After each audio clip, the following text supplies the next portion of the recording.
the opposing knights done for the red guys, or the red and yellow guys, so kind of excited about that. Getting any kind of cavalry unit done seems to take extra time. Already starting to work on heavy foot infantry for both sides, so simultaneously painting 3 groups of 8 for each team. There's the opposition. Oh, those guys would collide, just blow each other to pieces. Also painted up new commanders, and I also did commanders for the my first mercenary force, which of course is the berserkers. So they're on the table over there to get done. The nasty ass painting table. Sorry about the language. I did paint up 2 new level 1 or level 2 commanders, or knights. There's one for their team, and got one for the other. Yeah, that guy. These weapons are insane, especially that Morning Star.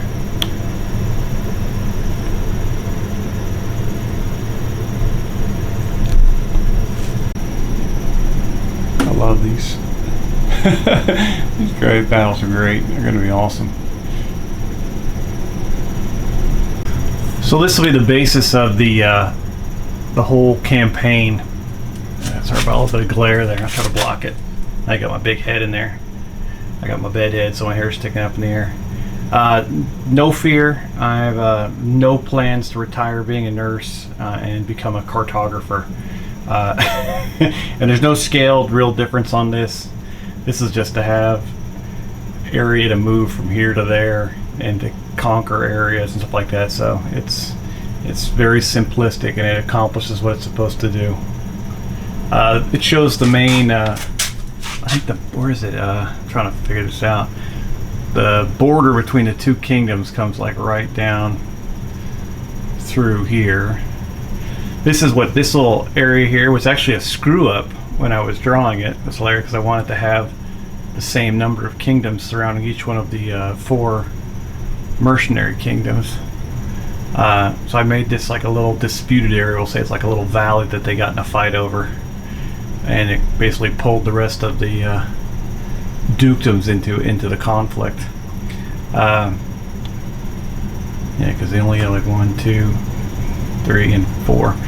So each of the mercenary groups, the first one's the berserkers. This is way up north. This will be like kind of a frozen area. They're going to be the berserkers of Odenheim. They'll be from here. The immortals of Shubi are kind of a mountainous region here. And then you've got the nomads of Asmana. That's the holy city of Chark that basically is going to be their religious center. They're going to be like what's it? I think it's called like a solar monotheistic kind of culture, religious base. And then the last one will be these Kaldani. I can't remember what the heck they were. I think they were some kind of light infantry. So the gist of it all, you have to let's say you got an army here. You have to win 3 battles in a row, and then you can move in and take over this area. Then you have to like either hold it for a certain amount of time that I've written down, or you have to hold off 2 attacks, and then you can basically annex this area, and you can move. You can promote one of your level 2 knights to a level 3, and he becomes a new baron of that area. Now, you don't really get any big benefit from that, except you can keep moving on. I don't want to get too complicated. But if you can actually control all of the kingdoms around one of these, and you can't move into these things, these independent kingdoms, we'll just say you can't, you get a bonus like -4 to the price. This has no objective. It just wanted to put it there in the middle of the center of it all. Religion is a big part of these guys' lives, and but if you can control all these surrounding areas. Oh, my wife is calling me. Instead of being work stuff.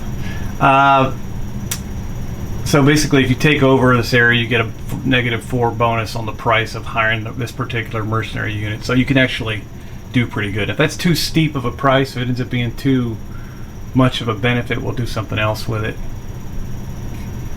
But taking over the areas, you can move more and more on the object is basically you've got your blue guys, which are going to be the Tide Mordens, and you've got your red guys, which are the Aurelians. These are all like random names from one of those like random named region generators on you search for on Google. Whoever does those things, you're awesome. I probably could have thought of it, but they all would have sounded the same, so it's easier just to kind of punch in and pick out names. And then once you capture the capital, that would basically, you'd win the campaign. Now, you could see, if your eyes are better than mine, like this particular one here has got like a purplish line and a yellow line here. That means that this territory counts to capturing this mercenary area and capturing that mercenary area there. So some are doubles, some are singles, and but they're all marked on here. And I'll just draw on here with markers as forces move around, and I'll keep track of it on my spreadsheet. Around Aurelian and the other capital region, they have red lines saying that these are basically the core regions, and then whenever you attack these, or you're defending these, you get a free unit of the Holy Guardsmen of the Seer. The church doesn't want one side to win at all, so they're willing to help the other one defend it to keep the balance of power, and then you get double 2 units of them when you defending your home territory. And you see the same thing in sorry about the glare. You could see if it wasn't glary. All right, and once again, sorry for my horrible cartographer skills, but that's the gist of it all. All right, here's a breakdown of the different troops, all the way from mounted knights to foot knights.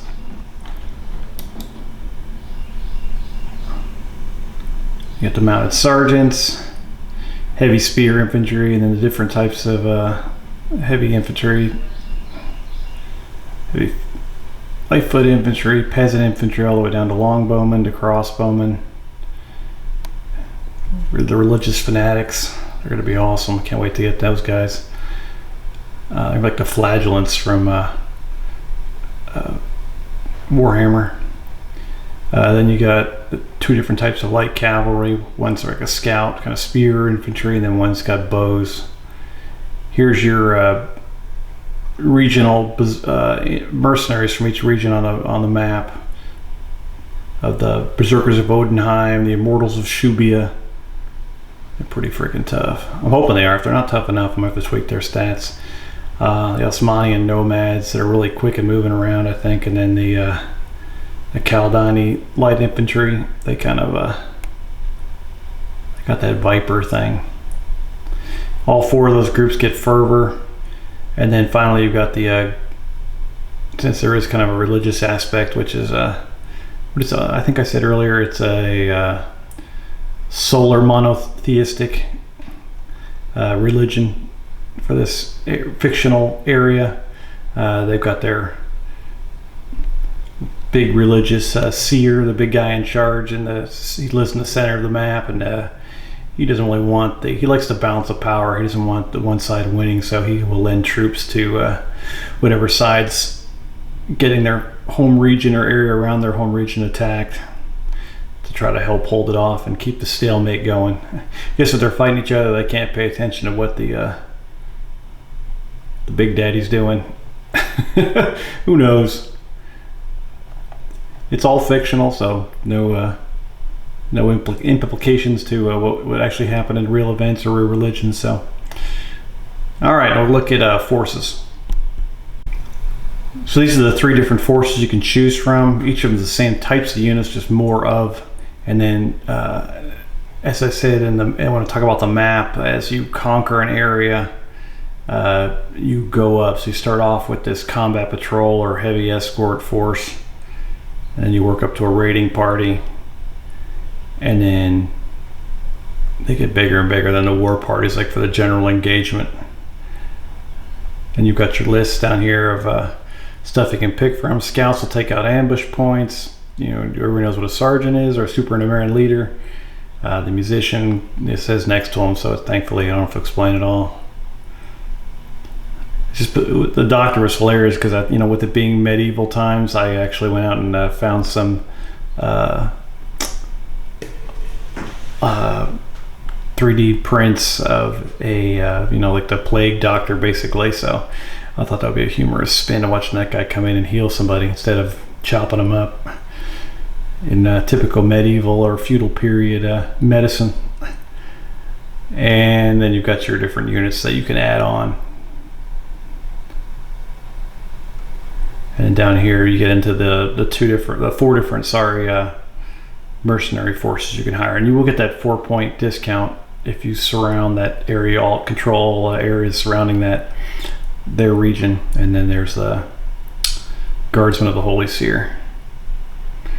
So we'll see how the points add up. I mean, I just took my best shot at it, and hopefully it balances out. If it gets too stupid, the nice thing is I wrote this so I can tweak it. Then the final spreadsheet will look a little bit overwhelming. On the left, you'll have every region on the map drawn out, and this will be updated as we play through the game. Who's controlling that particular region, the point, I'll just update it. I'll probably change the color so I know who was the original owner, because I'll never keep track of all these names. Who's the current baron of that area? If they get killed, we'll have to do promotions, and you look to the right for that. If their army moves, you'll see where they are. And then you've got a little chain of command of level 2, level 1, and level 1 backup guys as people get wiped out. And I'll have to add more if people continue to get wiped out. Down here, I'm going to keep a week-to-week diary of what's happened, because a week is a game turn. And I'll say week 1, these guys did this. Week 2, these guys did this. We'll just alternate back and forth. You get to move like either one army or do it's basically you get to move one army or you get to pass. So we'll see if it's a good system. It's not supposed to be too complicated. It's just supposed to be fun and hopefully a little bit strategic in the funness. So hope it works, and we'll get back to it. And once again, there's the armies so far. I think so.